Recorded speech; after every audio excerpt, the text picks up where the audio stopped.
Good morning everyone. Shorts with Purnima या माझ्या चॅनलमध्ये मी पुन्हा एकदा तुम्हा सर्वांचं मनापासून स्वागत करते.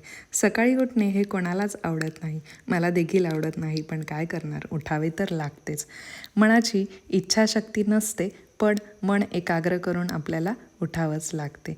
पहाटेची वेळ ही उत्तम असते.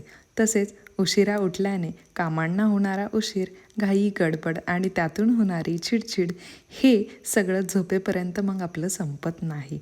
नियमितपणे व्यायाम केल्यामुळे पाचनक्रिया उत्तम चालत असते आणि त्यामुळे आपली काम करण्याची शक्ती जास्त प्रमाणात वाढते. कामाचा कितीही भार पडला तरी तो आपल्याला सहन होतो. त्यामुळे नियमित व्यायाम करणे हे मात्र निरोगी जीवनासाठी आवश्यकच आहे. तिथून रिटर्न आल्यानंतर मी इथे मुलाचा टिफिन बनवत आहे. मी इथे चपाती करून घेतलेली आहे आणि बटाट्याची भाजी केली आहे.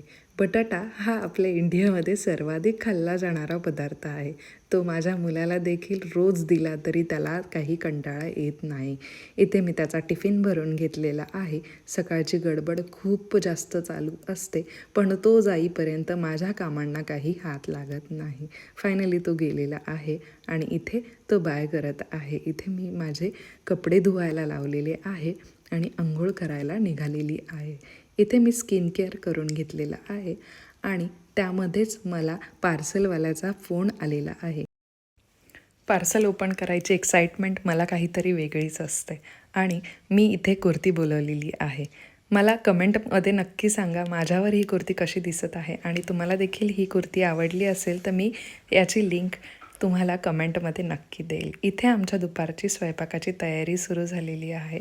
माझ्या जावेने आणि मी मिळून स्वयंपाक केलेला आहे. इथे मी गाईला पोळी खाऊ घातलेली आहे, कारण भुकेल्या प्राण्याला अन्न खाऊ घालणे हे महान पुण्य मानले जाते.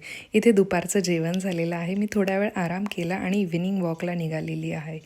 तिकडून रिटर्न आल्यानंतर मसाले भात केला आणि आम्ही सर्वजण जेवलो आणि आता झोपायची तयारी.